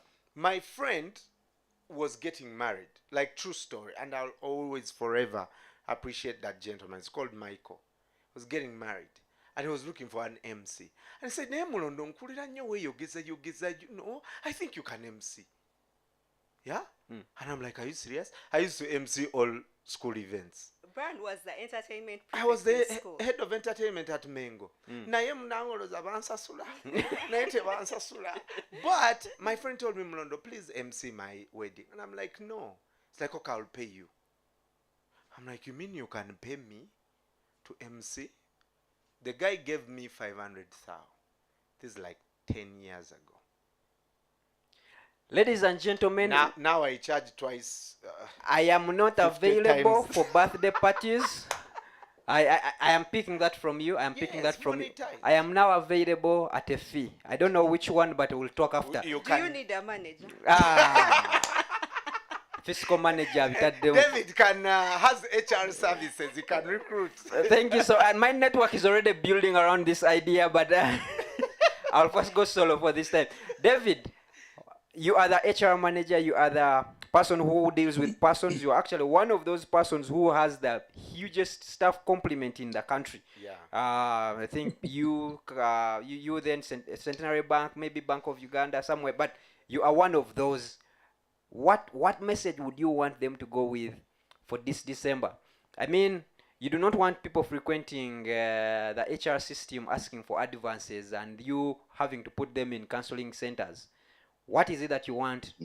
And what is it that you challenge people to do? Brian has challenged us to monetize some of our abilities. Yeah. Yes, sir. Yeah, I think if we stopped even on Brian's points, I think we'd have gone far. The one thing is to take action. And because sometimes you listen to people, maybe you don't like Brian's message, you don't like mine, you don't like Mariam's, you're thinking, just take action for yourself. If you do nothing, take one action. The other one that I'd say that you spoke about is be a person of value in every moment. So whatever it is you're doing now, are you doing it well enough that you deserve a second thing? You must first show value in what you're doing now for you to earn something else. And I think that comes with then thinking long term. Because if I'm thinking short term, there's no point in me doing extra. There's no point in me trying to be better, right? There's no point in me showing up at my best, even when I don't think it matters. But because I know I am the first person I'm investing in is me, for me to monetize myself, I must build value here, right? So like Brian said, they used to pay 500, now they pay 10 times or 100 times more than that. I don't know. It has taken time. And he has done free gigs, he has done school, I don't know what he has done. He can tell us his story. Maybe one day he will, around being a person of value. Think long term, and then build in those habits and take one action. Even if you want to save that 10,000 on the 1.5, just the habit of I now save is a different you. And the smallest degree of change over time, right? You'll be in a totally different location because you're making progress. And I think, don't think about beating January blues once. Beat January blues forever. Let your January be, I don't know, the month that you celebrate, that reminds you of all the joy in your life for the rest of your life. And I think setting a goal like that, so that you're not beating January blues this January, then next year in 2024, we also find you in the same place, or we find ourselves in the same place. Let me not even talk about you. We must sort of say, how do we institutionalize and think long term, and change our destiny, not just change this January.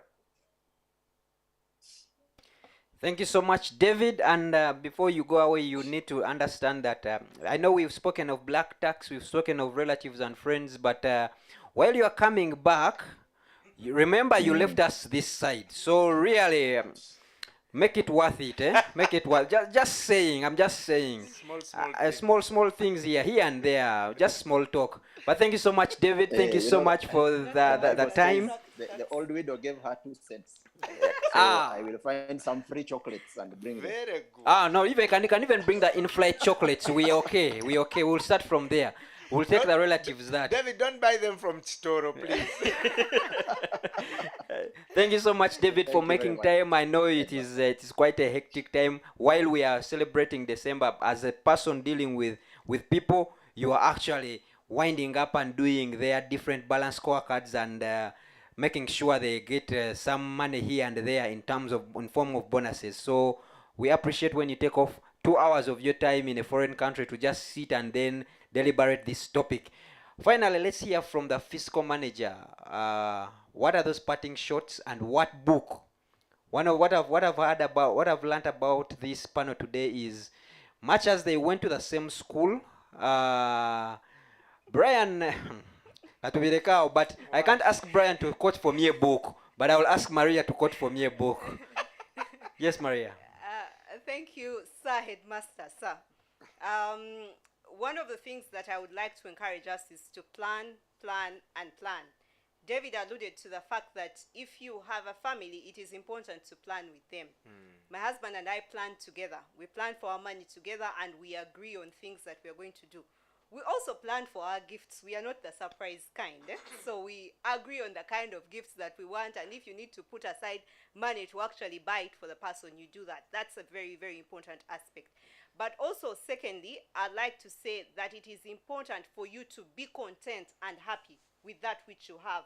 Because if you do not find joy and happiness in that which you have, then you're going to live beyond your means to acquire that which you think you deserve or you need. So it's very, very important for you to be content and be happy with what you have. And finally, avoid spending in future. If you can avoid purchasing on debt, please do. Because once you borrow and you're in debt, then you mortgage away your future. You mortgage away your resources, because you live in a cycle of debt where you're getting money to pay this, to pay that, to pay that. So that's very, very important. One of the things that usually leads to debt and borrowing is group influence. You want to do something because your friends are doing it. You want to go for a safari because your group of friends are going for it. Today the girls are going to Turkey. The other day they are going to Dubai. The other day they are going to South Africa. The other day, all those different places. And none of them was on your plan. But simply because other people are going, you're going to find yourself borrowing money to actually do that. So whereas it's very good to do it once you've planned for it, if you haven't planned for it, avoid doing it. I love to read because when you read, you improve your skill and your knowledge.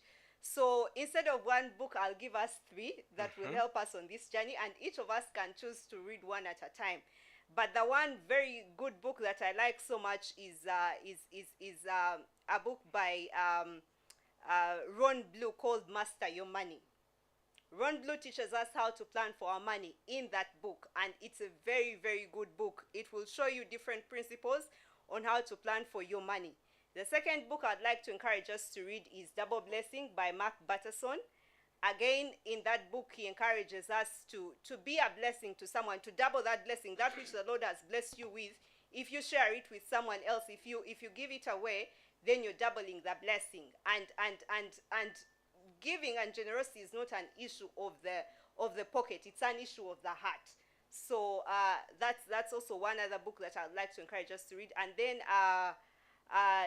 Tiny Atomic Habits by James Clear is one of the books that teaches you how to drop the bad habits and develop and grow very good habits. And then finally, on spending, I'd like to say spend on your needs and not your wants, because if you keep spending on your wants, you will soon sell what you have and what you need to be able to get that, to satisfy yourself on the needs. And on saving, saving is small consistency putting aside of money. Therefore, you do not wait to spend and then save, rather save and spend what is left after saving.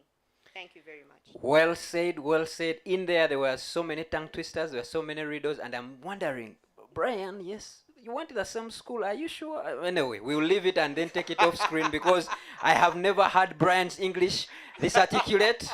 And thank God that he hosts the show he hosts. But thank you so much, Brian. Thank you so much, Maria. Thank you so much, David. This has been time well spent. There are quite a number of take homes for everyone, but this is what we always encourage. It's personal. Pick out what works for you. We get paid, not them, me I get paid. Me I get paid to stand here and talk. And the last 2 hours I'm still billing and I'm getting paid. These gentlemen and ladies, they offer their service. But you who offers your time to listen to this, who pays you? You only get paid when you take action. At NSSF, we believe ACT is an acronym for action changes things. If things have not changed in your life, it's because you lack action. Have a blessed Christmas, and let's see you next year, and let's change this story. From NSSF and the Financial Literacy team, we thank you for that support you've given us. We thank you for this participation, and we say see you next year.